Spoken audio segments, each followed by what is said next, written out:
Year 2149. Humanity has finally crossed the boundaries of the solar system. An elite team called Orion Vanguard is assigned to explore Exoplanet N, a new world located 18 light-years from Earth. The planet orbits a dim star named Helion 7 and is believed to have an atmosphere and potential for life. Their ship, Ethra 1, launches from the Titan orbital gate at third-generation warp speed. Inside, 6 trained astronauts sit in silence, locked on their screens, fully aware there's no turning back. Commander Alya Novak breaks the silence. We are no longer Earthbound humans. From this moment on, we are the pioneers of a new species, explorers of the stars. The screen goes dark. A soft beep echoes. Approaching orbit of Exoplanet N, preparing for atmospheric entry?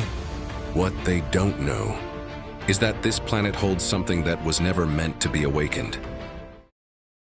The ship trembled as it pierced the upper layers of Exoplanet N1's atmosphere. Flames licked the hull, but the shielding held. Thick violet clouds swirled outside the windows, glowing with static energy. Below, a vast alien landscape unfolded. Oceans of black liquid, forests that pulsed with bioluminescence, and mountains that seemed to float slightly above the ground. "Atmosphere stable," said Dr. Kalen Reese, the mission's biologist. "Oxygen detected, gravity at 0.94 Earth G." The landing gear deployed. With a soft thud, Ethra 1 touched down on the surface. Silence. Then a low, rhythmic hum echoed from the ground, like a pulse, faint but alive. Lieutenant Vega leaned forward. "Did anyone else hear that?" Commander Alya tightened her grip on the console. "Suit up, we step out in 10. And whatever's out there, we face it together." The airlock hissed open. One by one, the crew stepped onto the alien soil. Their boots sank slightly into the soft, dark terrain. The sky above was a swirling gradient of indigo and crimson, and 2 moons hung motionless in the sky. One cracked, the other glowing faintly. Dr. Reese scanned the environment. No signs of toxins. "It's safe, too safe." They moved toward a cluster of crystalline structures jutting from the ground like jagged spires.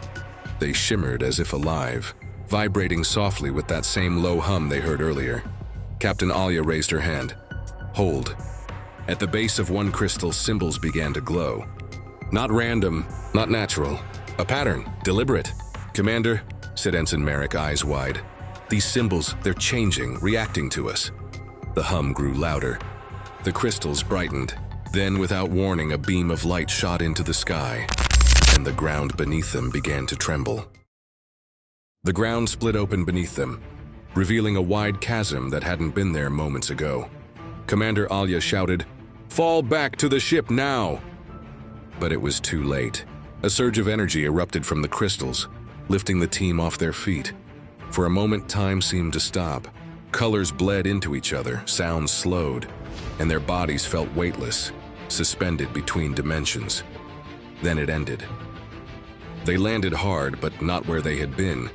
The terrain was different. The sky had shifted to a dark teal, and massive floating monoliths hovered in the distance. A ruined structure stood nearby, ancient and half-buried in black sand. "What just happened?" whispered Lieutenant Vega. Dr. Reese looked at his scanner, shaking his head. "No readings, no atmosphere data. It's like we were moved." Ensign Merrick approached the ruins. Strange carvings covered the stone, depicting creatures with too many eyes and towers that reached into the stars. Then he froze. "Guys, I think this place remembers us." The temperature dropped suddenly. Frost began to creep across the surface of their helmets, even though their suits were climate-sealed. The air was filled with a low, vibrating whisper, like distant voices, layered and unintelligible. Commander Alya tapped her comm. "Sound off. Everyone okay?" "Present," said Vega. "I'm here," Reese replied, his voice shaky. "Still breathing," Merrick muttered. But one voice was missing. "Where's Sato?" Alya asked, turning quickly. The engineer was gone. No footprints. No signal. Just gone. Panic started to rise in the team. They fanned out, searching the ruins. Then from deep inside the ancient structure, they heard it. A soft tapping, mechanical, repetitive. They followed the sound down a narrow corridor lit only by their suit lights. And there he was, Sato stood motionless, eyes wide, facing a wall of symbols glowing blood red. He whispered something over and over. "They're watching. They've always been watching." Then he turned slowly, and his eyes weren't human anymore. Sato's eyes glowed with a dim, golden light, pulsing in sync with the red symbols on the wall behind him. Dr. Reese stepped forward cautiously. "Sato, can you hear me?" Sato tilted his head, smiling in a way that didn't belong to him. "They let me see," he whispered. "Beyond time, beyond form. This planet, it's not dead, it's dreaming." Commander Alia raised her weapon. "Stand down, Sato. You're not well." The wall behind him rippled, like liquid stone, and a shadow began to emerge from its surface. Not walking, not crawling, just forming. Shapeless at first, then vaguely humanoid, but impossibly tall and shifting with each second. Sato dropped to his knees. "It's begun." Without warning, the wall cracked with a deafening boom, sending a shockwave through the ruins. The team was thrown backward. Lights flickered in their suits. Communications cut. Gravity wavered. The shadow moved forward, and with every step it took, the symbols dimmed, until only silence remained, and Sato was gone. Static buzzed in their comms as the team struggled to recover. Alia slammed her fist on her helmet. "Is everyone still with me?" One by one, the others responded, shaken but alive. But something had changed. The ruins were darker now, the walls no longer pulsed. The energy was still, like the planet was holding its breath. Dr. Reese checked his scanner. "I'm getting a faint signal. Not human. Something artificial. Beneath us." Vega glanced around. "You want to go deeper?" "We need answers," Alia said. Sato didn't disappear. He was taken. They found a spiral staircase descending into the earth. As they moved down, the walls grew smoother, engineered, metallic. This was no ruin, this was a facility. At the bottom, they entered a massive chamber filled with floating structures and vertical pillars, humming with faint blue light. In the center stood a console, ancient but active. Reese approached it and placed his hand on the surface. It lit up. A holographic map appeared, showing not just the planet, but dozens of others, all marked, all connected. Marek whispered, "This isn't a world, it's a hub." And suddenly, the map zoomed in, revealing Earth at the center of a web, and something moving toward it. The room fell into silence as the map rotated slowly, displaying a trajectory. Something massive heading straight for Earth. Commander Alia stepped closer. "How fast is it moving?" Reese shook his head. "It's not just moving, it's accelerating." Vega's voice cracked. "What the hell did we wake up?" Suddenly alarms began to blare inside the ancient facility. Deafening, unnatural, like a warning not meant for humans. The pillars in the chamber began to pulse rapidly. Then one by one they started shutting down. The console flickered. A new symbol appeared, unlike any they'd seen. A circle with a slash through it. "System lockdown," Reese muttered. Something just sealed the entire network. The ground shook violently. Above them, the structure groaned as if alive and in pain. "We're out of time," Alia said. "Everyone, back to the surface." But as they turned to leave, the doorway closed behind them, seamlessly. No exit." Then from the shadows at the edge of the chamber, a new voice echoed. Cold, mechanical, but speaking in perfect English. "You were not meant to find this place." And from the darkness, a figure stepped forward, half organic, half machine, wearing a suit that looked eerily human. It looked directly at Alia. "You've doomed your world." The chamber trembled as the sound of shifting stone and grinding metal echoed from the depths. "We go blue," Alia decided. "We seal this thing, end it." The sentinel stepped aside, "Then step into the ark." But know this, knowledge lost cannot be regained. One by one, the team entered the glowing blue path.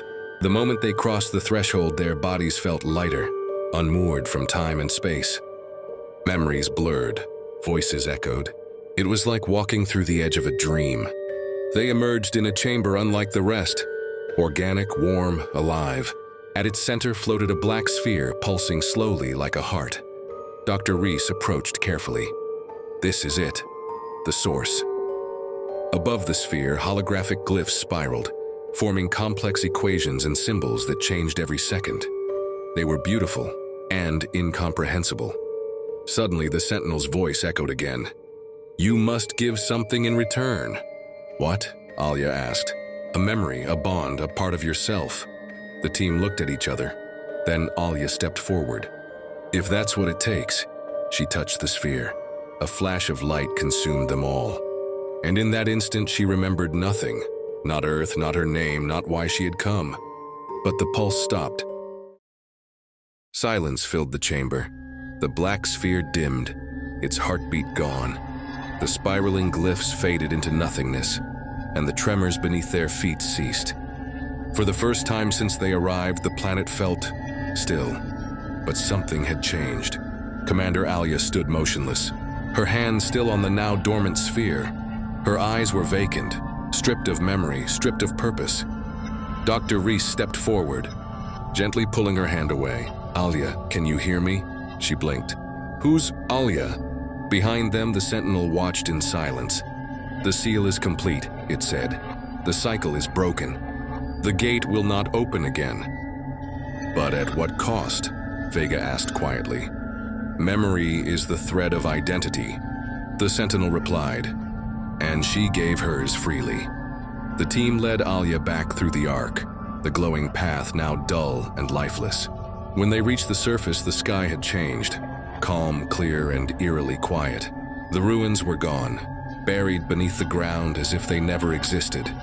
Ethra 1 still stood waiting, untouched. As they prepared for launch, Marek looked up at the stars. "Do we tell Earth?" Reese hesitated. "Would they even believe us?" The engines ignited. They lifted off, leaving Exoplanet N behind. But far beneath the soil, something ancient opened a single eye and closed it again, sleeping, for now. Months passed.